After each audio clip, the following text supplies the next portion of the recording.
My mother-in-law took it upon herself to plan my husband's birthday. When we showed up, it was a tribute to his childhood friends and exes. We wanted to remind him of happier times, she said. What he said during his speech changed everything. My mother-in-law, Barbara, had a knack for taking over.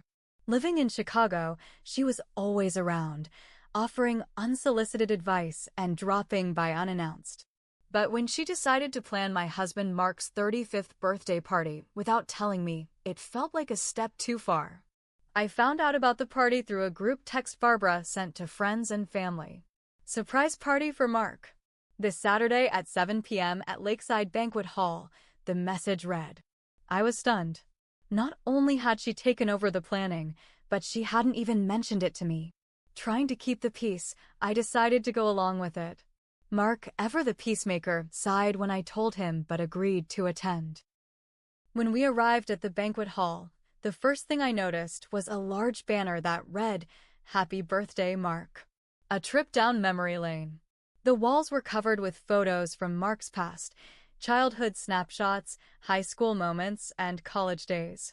At first, it seemed sweet. But as I looked closer, I saw numerous pictures of Mark with his ex-girlfriends and old friends he no longer spoke to. One table even had memorabilia from his previous relationships, love letters, gifts, and trinkets. It felt like a shrine to his past loves. Barbara approached us, beaming. Do you love it? We wanted to remind you of happier times, she said, her eyes gleaming with excitement. Mark's jaw tightened.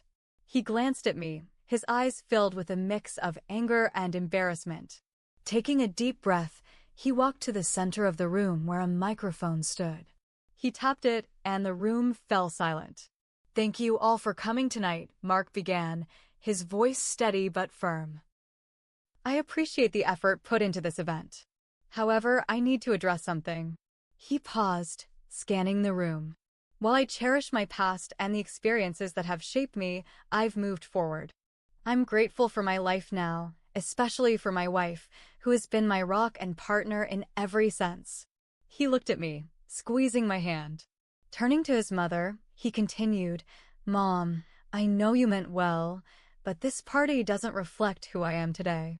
It's important to honor the present and the people who are part of my life now. Barbara's face turned red.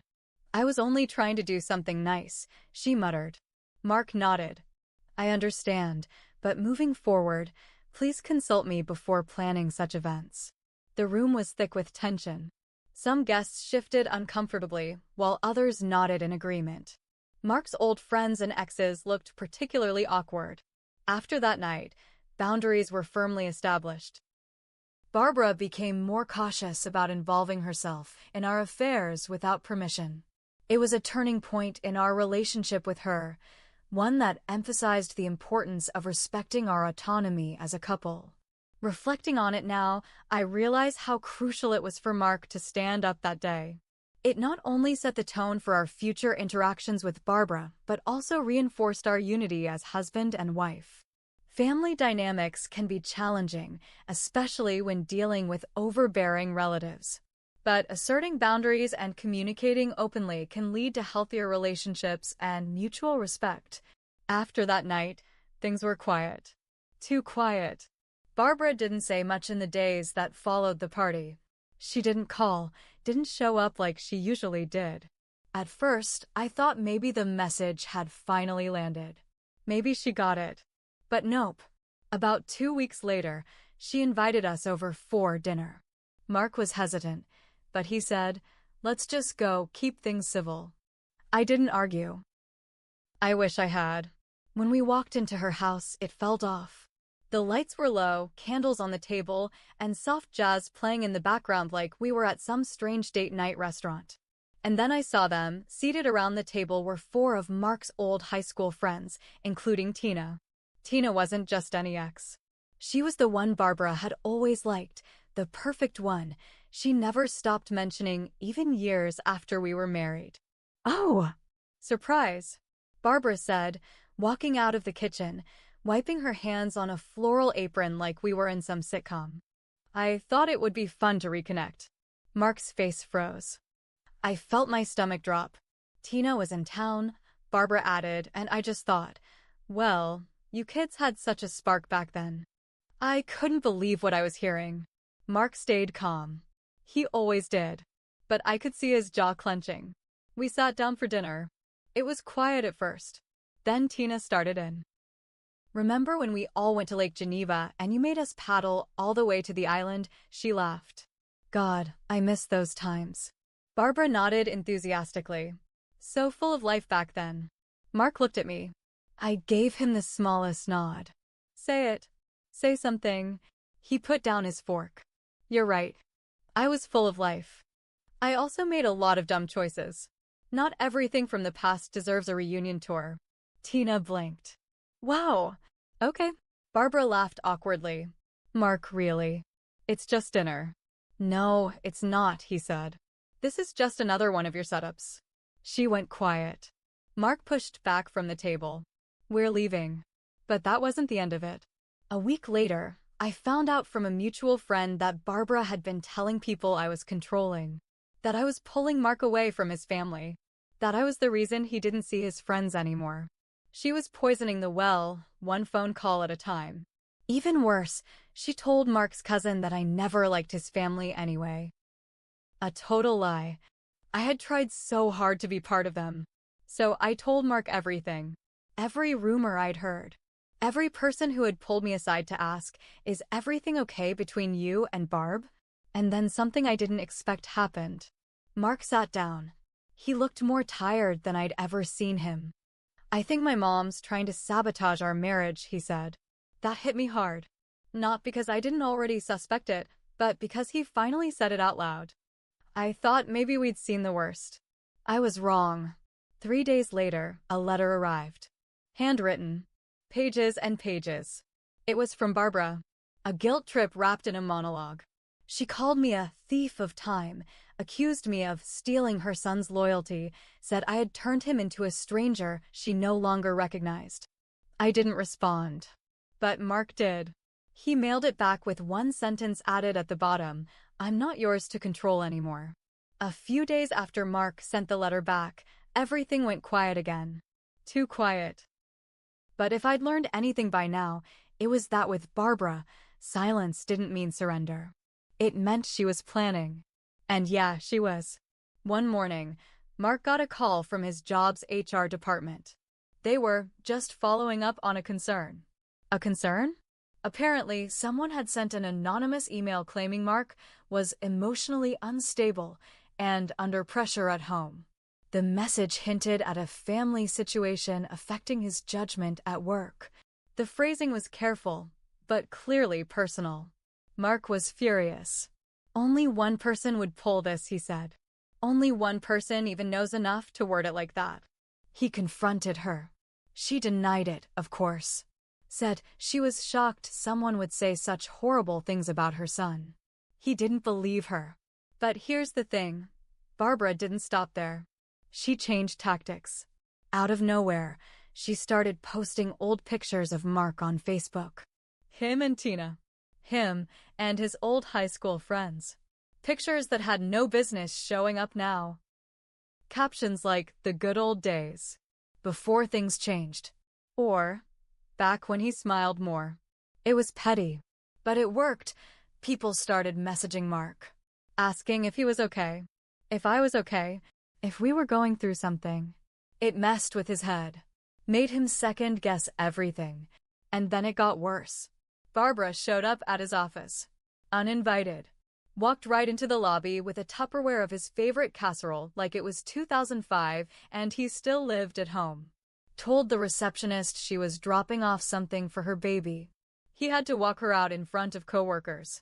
He came home that night quiet. Sat down, took off his shoes, and stared at the wall. She's trying to wear me down, he said finally. She wants me to snap so she can be the victim again. And that's when he suggested the unthinkable. What if we moved? I was stunned. He'd lived in Chicago his whole life. His job, his friends, everything was here. But he was serious. Some space might be the only thing that works. She won't stop otherwise. We talked about it for days. We didn't make a final decision, but we started looking at places, quiet suburbs, even some options out of state. Just to see. And somehow, Barbara found out. She sent an email. Not to us, to Mark's boss. She accused me of pressuring Mark to relocate away from his family support system.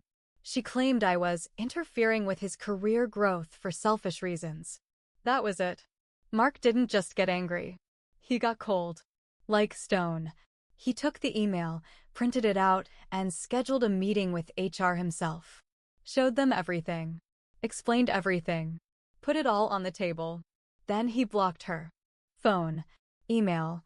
Social media. She showed up at our house 2 nights later. Banging on the door. Screaming. Crying. I've never seen Mark that way. He opened the door and just said, "You've burned every bridge, Mom. I warned you." He closed it before she could respond.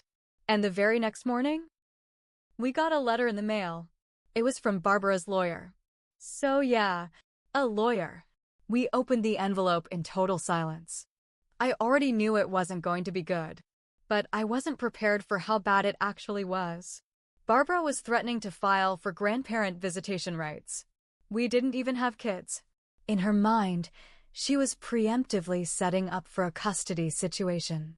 She claimed we were emotionally unstable, that I was alienating her son from his family, and that when we eventually had children, she wanted court-protected access to them. It was insane. Mark laughed when he read it. Not a happy laugh. One of those I'm losing my mind laughs. Then he crumpled the letter and threw it across the room. He called the lawyer listed. The guy sounded almost embarrassed, like even he knew this was messed up. He admitted Barbara had been very emotional and that she'd paid him in cash to send the letter, just to make a point. A point? That's when something in Mark just snapped. He pulled out a folder we had kept over the past year. Every message, every voicemail, every social media post, every ridiculous stunt she pulled. He emailed all of it to the lawyer with a message that read, "Tell your client she doesn't know what war looks like yet." He wasn't kidding. First thing Mark did? He filed a formal complaint against her for harassment. Not just through personal means, but also through attempts to interfere at his workplace. Second, he made an appointment with a therapist, not for himself, for Barbara. She had been begging for family counseling for years when things went south. So now he gave her what she claimed to want, except it was with a court-appointed psychologist who would determine if she was mentally fit to be around us again. Third, he sent a message to every family member who had been caught in her lies. "I'm done pretending things are okay. Here's what she's done. If you side with her, we're done too." Some were shocked. A few backed off. But most? Silence. Because deep down, they'd always known she was like this. No one ever said anything.